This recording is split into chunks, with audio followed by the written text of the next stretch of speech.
क्या आप कभी ऐसे ख़यालात से परेशान हुए हैं जो आपको बार-बार कुछ करने पर मजबूर करते हैं?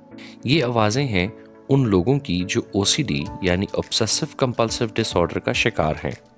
मैं बार-बार हाथ धोकर थक गया हूँ, लेकिन फिर भी ये महसूस होता है कि हाथ साफ नहीं है। दरवाज़ा बंद करने के बाद भी बार-बार चेक करता हूँ कि वो वाक़ई बंद है। मुझे ये सोचकर परेशानी होती है कि अगर ये खुला रह गया तो क्या होगा? मैं एक ही टेबल को कितनी दफ़ा साफ़ करती हूँ, पर फिर भी उसे देखकर घिन आती है। सोचती हूँ अगर एक और बार साफ़ कर लूँ तो शायद बेहतर लगे। आज हम ओसीडी के बारे में बात करेंगे। ये क्या है, इसकी इलामात, वजूहात और इलाज कैसे मुमकिन है।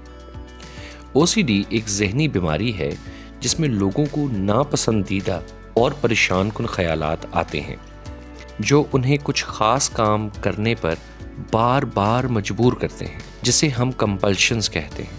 ये ख़यालात इतने ताकतवर होते हैं कि इंसान इनसे बचने की बहुत कोशिश करते हैं, लेकिन अक्सर इन पर कंट्रोल पाना मुश्किल होता है। अक्सर ओसीडी से मुब्तला लोग ये महसूस करते हैं कि उनकी ज़िंदगी इन ख़यालात और उनसे जुड़ी हुई कंपल्शंस में उलझी हुई है। ये ख़यालात किसी भी वक्त आ सकते हैं और इनका असर इंसान की रोज़मर्रा की ज़िंदगी पर पड़ता है। अब हम ओसीडी की आम इलामात पर नज़र डालते हैं। गंदगी का खौफ। कुछ लोगों को लगता है कि उनके हाथ या चीज़ें गंदी हैं, इसलिए वो बार बार हाथ धोते हैं या चीज़ें साफ़ करते हैं। चीज़ें बार बार चेक करना।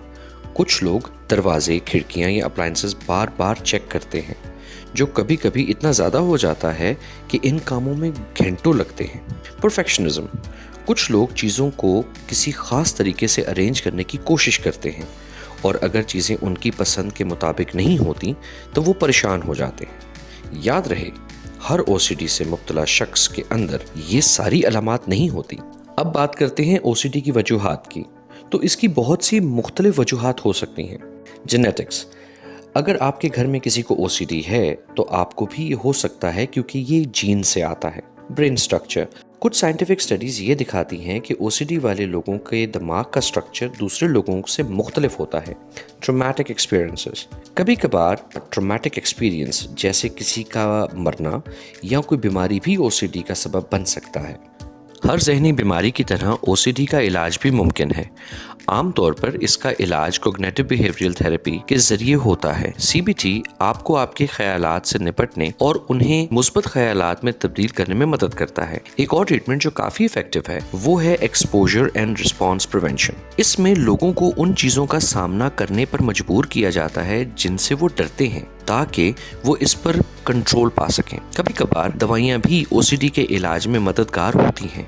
डॉक्टर्स आपको सिलेक्टिव मेडिकेशंस प्रिस्क्राइब करते हैं जो दिमाग में केमिकल्स को बैलेंस करती हैं। अगर आप या आपका कोई करीबी ओसीडी के शिकार हैं तो यही वक्त है कि ज़हनी सेहत के माहिरीन से मदद ली जाए ताकि नॉर्मल ज़िंदगी की तरफ वापस आया जा सके। अगर आपको ये वीडियो पसंद आए तो लाइक करें और शेयर करके दूसरों को भी ओसीडी के बारे में बताएं। मज़ीद मालूमात और इलाज के लिए डिस्क्रिप्शन में दिए गए लिंक पर क्लिक करें और सेहत या आपके साइकियाट्रिस्ट से अपॉइंटमेंट हासिल करें।